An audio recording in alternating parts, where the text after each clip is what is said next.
Hello, നല്ല നമസ്കാരം. Anaconda. കുട്ടിക്കാലം മുതൽക്കൽ സിനിമ എടുക്കാൻ വേണ്ടി ആഗ്രഹിക്കുന്ന സുഹൃത്തുക്കൾ. 1997 ഒറിജിനൽ അനാക്കോണ്ട സിനിമ ഇഷ്ടപ്പെട്ട് സുഹൃത്തുക്കൾ കുറഞ്ഞ ബഡ്ജറ്റിൽ ആ സിനിമ സ്വന്തമായി റീമേക്ക് ചെയ്യാൻ വനത്തിലേക്ക് പോവുകയാണ്. എന്നാൽ അവിടെ വച്ച് അവർക്ക് ഒരു യഥാർത്ഥ ഭീമനായിട്ടുള്ള അനാക്കോണ്ടയെ നേരിടേണ്ടി വരുന്നതാണ് ഈ സിനിമയുടെ ഇതിവൃത്തം. ജാക്ക് ബ്ലാക്ക് സാധാരണ കല്യാണ വീഡിയോകൾ എടുക്കുന്ന ആളായും പോൾ ഡെഡ് ചെറിയ വേഷങ്ങളിൽ പോലും കിട്ടാതെ ഒരു നടനായിട്ട് സിനിമയിൽ അഭിനയിക്കുന്ന, ജീവിതത്തിൽ ശരിക്കും പറഞ്ഞു കഴിഞ്ഞാൽ അവർ പരാജയപ്പെട്ട് നിൽക്കുന്നവരാണ്. 1997 ഒറിജിനൽ അനാക്കോണ്ടയിൽ നിന്നും വ്യത്യസ്തമായി ഇതൊരു ബോധപൂർവമായിട്ടുള്ള ഒരു കോമഡി ചിത്രമാണ്.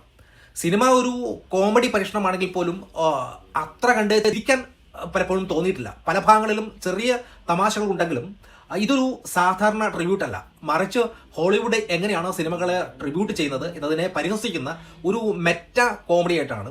ശരിക്കും പറഞ്ഞു കഴിഞ്ഞാൽ സിനിമയിലെ ഏറ്റവും രസകരമായിട്ടുള്ള പ്രകടനം സ്റ്റീവ് സാനിൻ്റെതാണെന്ന് കൃത്യമായിട്ടും പറയാൻ പറ്റും. തിയേറ്ററിൽ തന്നെ അദ്ദേഹം ഒരുപാട് ചിരിപ്പിക്കാൻ പരമാവധി ശ്രമിച്ചിട്ടുണ്ട്. ഹോളിവുഡിലെ ക്ലീഷകളെയും അതോടൊപ്പം സബ് പ്ലോട്ടുകളെയും സിനിമ നന്നായിട്ട് തന്നെ കളിയാക്കുന്നുണ്ട്. നല്ല വശങ്ങൾ എന്ന് പറയുമ്പോൾ സിനിമയുടെ ആദ്യ പകുതി വളരെ രസമായിട്ടാണ് മുന്നോട്ട് പോകുന്നത്. സിനിമയിലെ ഈ നിർമ്മാണത്തെക്കുറിച്ചുള്ള തമാശകളും അതോടൊപ്പം തന്നെ അതിൽ കുറേ തമാശകൾ ഉൾപ്പെടുത്തിയിട്ടുണ്ട്. അതോടൊപ്പം തന്നെ താരങ്ങളായിട്ടുള്ള പോൾ സ്റ്റേവും അതോടൊപ്പം തന്നെ ജാക്ക് ബ്ലാക്ക്, അതോടൊപ്പം സ്റ്റീവ് സൺ, ടാൻസി ന്യൂട്ടൺ, അവരുടെ പ്രകടനങ്ങൾ മികച്ചതാണ്. പ്രത്യേകിച്ച് സ്റ്റീവ് സാൻ വളരെയധികം കാലങ്ങൾക്ക് ശേഷം ഒരു മികച്ച കോമഡി വേഷത്തിൽ തിരിച്ചെത്തിയത് വളരെയധികം പ്രശംസനീയമായിട്ടുള്ള ഒരു കാര്യമാണ്. അതോടൊപ്പം തന്നെ ഇതിൻ്റെ നെഗറ്റീവ് ഭാഗങ്ങളിലേക്ക് പോകുമ്പോൾ ഈ ഫ്രാഞ്ചൈസിയുടെ പഴയ ആരാധകർക്ക് ഇതൊരു നിരാശയായിരിക്കും. കാര്യം വെച്ച് കഴിഞ്ഞാൽ സിനിമയിൽ ഹൊറർ എലമെന്റ്സ് വളരെയധികം കുറവാണ്. അതോടൊപ്പം തന്നെ സിനിമയുടെ രണ്ടാം പകുതിയിലേക്ക് കടക്കുമ്പോൾ ഒരു സാധാരണ ഒരു ആക്ഷൻ സിനിമയായിട്ട് ഈ സിനിമ മാറുകയാണ്.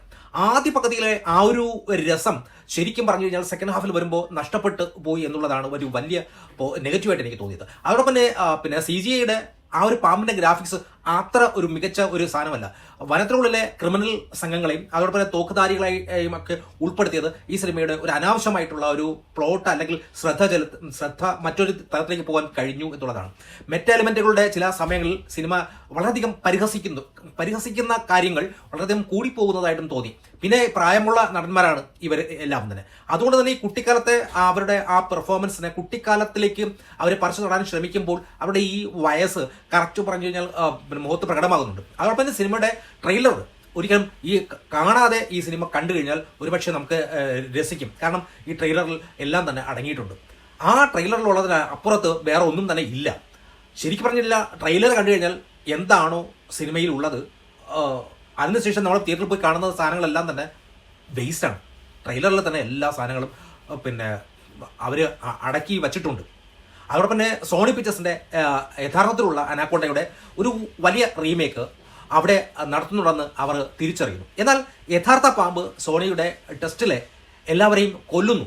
ശരിക്കും പറഞ്ഞു കഴിഞ്ഞാൽ ദി അണ്ടർബെയിൻ വെയിറ്റ് ഓഫ് മാസിംഗ് ടാലന്റ് എന്ന സിനിമയുടെ സംവിധായകനായതുകൊണ്ട് തന്നെ ഇതിൽ വലിയ ഒരു പ്രതീക്ഷ ഉണ്ടായിരുന്നുവെങ്കിലും സിനിമ നിരാശപ്പെടുത്തി കളഞ്ഞു എന്ന് തന്നെ പറയാം. സിനിമ കണ്ടു കഴിയുമ്പോൾ പെട്ടെന്ന് തന്നെ നമുക്ക് മറന്നു പോവുകയാണ്, ഒന്നും കൊണ്ട് പുറത്തേക്ക് ഇറങ്ങാൻ പറ്റുന്നില്ല. അതോടൊപ്പം തന്നെ തണ്ടർ ടോപ്പിക്സ് പോലെയുള്ള സിനിമകളുടെ അത്രയും നിലവാരത്തിൽ ഇത് എത്തിയില്ല എന്നുള്ളതാണ് എൻ്റെ ഒരു വിലയിരുത്തൽ. ചുരുക്കത്തിൽ സിനിമയുടെ തുടക്കം മികച്ചതാണെങ്കിലും അവസാനമാകുമ്പോഴേക്കും ഒരു മിക്സഡ് ലാഗാണ് എനിക്ക് ഫീൽ ചെയ്തിട്ടുള്ളത്. എന്തായിരുന്നാലും കാണാൻ കഴിയുന്നവർ കാണുക. പക്ഷേ അനാക്കോണ്ടയുടെ നമ്മൾ മുൻപ് കണ്ടിട്ടുള്ള അനാക്കോണ്ടയുടെ ആ ഒരു പ്രതീക്ഷയിൽ ഒരിക്കലും ഈ സിനിമയെ സമീപിക്കരുത്. എങ്കിൽ തീർച്ചയായും നിരാശ തന്നെയായിരിക്കും. കഴിയുന്നതും ട്രെയിലർ ഒന്നും കാണാതെ പോയി ഈ സിനിമ കണ്ടു കഴിഞ്ഞാൽ അല്പം കൂടി ഗംഭീരമായി അനുഭവപ്പെടാൻ സാധ്യതയുണ്ട്. താങ്ക്